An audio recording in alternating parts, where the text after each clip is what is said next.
Broadcasting House. Now, we're joined by the former Conservative Energy Minister, Greg Barker, who's now in the Lords and chairs the London Sustainable Development Commission, and by UKIP's Deputy Leader, Paul Nuttall. Welcome to you both. Andrew. Are you confident that Paris will be more of a success than Copenhagen? I think that's without a doubt. I mean, Copenhagen was not in any terms a success. And I think very few people could have expected, even a year or two ago, that we would be in a position to make real progress at Paris. The reason for that is the cost of clean energy has come tumbling down in the last 5 years. There's been big advances in technology, and the large economies are actually finding that they can reduce carbon emissions while still growing. So the whole transition to a low-carbon economy back in 2010, 2009 was, you know, a pipe dream almost. It was a hypothesis. Now it's really happening, and in an affordable way. So we need an ambitious deal in Paris. There's still a long way to go, but I think things are looking more encouraging than they did even 12 months ago. But on current projections, carbon emissions will be 22% higher in 2030 than they were in 2010. Yeah, globally they're going to carry on going up. But the big news is China, the world's largest emitter, has committed to peak their emissions by 2030. That's something that was almost unthinkable back in 2009 in Copenhagen. What you have is the big developing economies who are going to dominate the economy of the 21st century, actually accepting that they are part of the solution too. And you don't have this sort of finger pointing that you had at Copenhagen, where it was all left to Europe or all left to the US. Everybody now has got a sort of common responsibility. Different roles, but a common responsibility. And there's one more thing I would say, Andrew. Briefly, is that, I need to bring sure.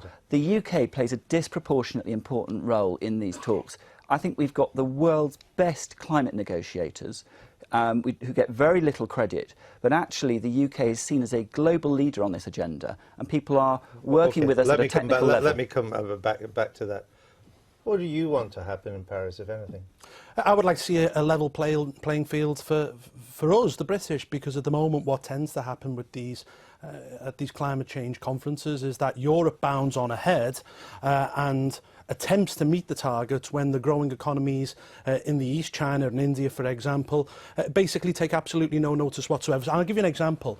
At this one, we're talking about the Chinese saying that their carbon emissions will peak at 2030, but demographers are saying that China's population will peak at 2030. And of course, emissions are generally driven by population. So, you know, their commitment doesn't really add up to much. What would you say to that? Well, I think it's a very mean-minded way of looking at it. I think anyone who really looks thoughtfully at this realises that China's commitment, India's engagement on, particularly around clean energy and solar, what the Americans are doing, India's building a lot of coal-fired power stations. But the Indian emissions are... How's that a commitment to clean energy if it's building coal-fired power stations? Indians emit about 1/10 per capita of the emissions of the US. And of course, some of these large economies are going to grow their per capita emissions. And it's right, they should do so. We're not talking about holding people down in poverty. There's got to be economic growth. We've just got to find ways to do that in a clean way and work to them. This also represents a huge opportunity for British businesses, because we've got some of the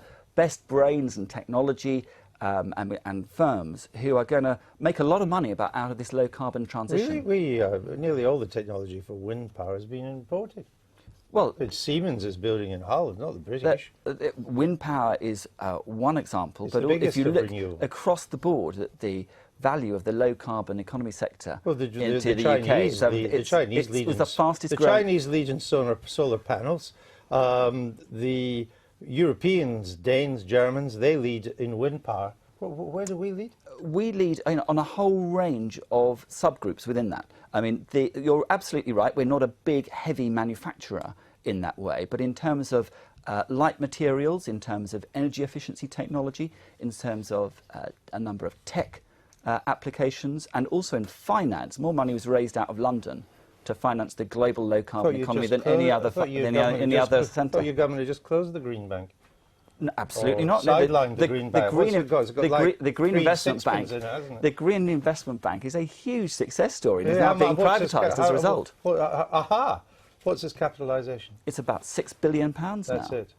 Yeah, £6 billion, which of taxpayers' money, and now as a result of privatisation, they're going. No, that's because it's only taxpayers' money, but it's going to attract private investment and leverage that private investment 3 to 1. So you're talking billions of pounds. Is it not time for Britain to recognise that if it is to cut carbon emissions, its economy has to change? There's been all these steel job losses in the north, probably more to come.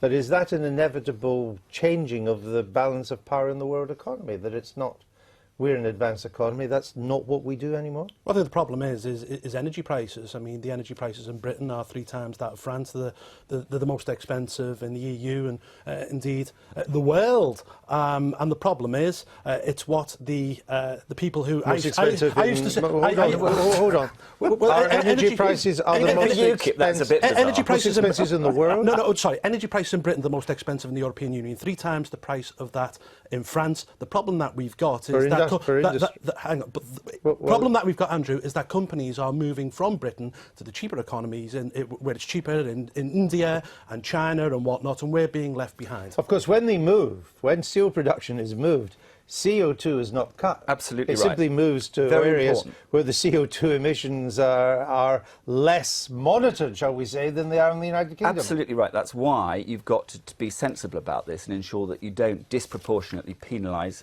industry. And we probably need to do more to ensure that they maintain their competitive advantage. But clean electricity, wind power, solar power is actually driving down the cost of wholesale electricity in the UK now, because costs have come down so much. That's the really exciting thing. But that hasn't been reflected in wholesale prices. That hasn't been reflected in the retail prices that either domestic users or industrial users. He was talking about industrial prices. Well, it's not 3 times. The cost per kilowatt is 9 pence in Britain for a heavy industrial user. It's about 4.5 pence in France. It's half. Why is it so much in Britain? Because we disproportionately load energy taxes and levies onto industry rather than consumers. Well, For example, you did that. No, historically it's always been the case that we've put less on consumers and more on industry. In Germany, it's the other way round. Consumers pay a lot more for their money, for their electricity, than we do here in the UK. But ultimately, you're looking at it the wrong way. What we need to look at is making it cheaper by using less. And energy efficiency has a lot more potential in this country. And we can drive down people's bills by helping them use less in the home. But I'm led to believe that green levies are actually putting around £70 on the energy bills of households in this country. That's correct. Out of the total bill of about £1,300. We've been subsidising these wind farms, which in effect make rich people richer and poor people poorer. I mean, it's not sustainable and it's not fair. Let me bring Stuart Wood in here. What's your view? Well, I mean, I agree with Greg that there's cause for optimism. I was at Copenhagen with Gordon Brown's team, and it was a mess. Was it as much of a shambles as people talk about? It was a mess. It was a mess because there wasn't this bottom-up process that David Shukman talked about. Big countries arrived and sort of told other countries what to do at the end. The US and China had different pressures not to do a deal. Developing countries were very resentful, as you say. Didn't the president have to leave early because there was a massive snowstorm coming in? It was very cold and very snowy. I remember that. I don't know if he had to leave early or not. But, not the ideal background for a global warming conference. Indeed. But I think the process this time around has been much, much better. I mean, one thing I would say, I don't want to make a cheap point, but I'll make a small cheap point. Carry on. Which We're is, famous thank you, for them. thanks for the permission. Which is that, I mean, I think both Gordon Brown and David Cameron, in a rare moment of sort of teamwork, inadvertent as it may have been supportive of this agenda of providing funds for developing countries to buy them into a global deal.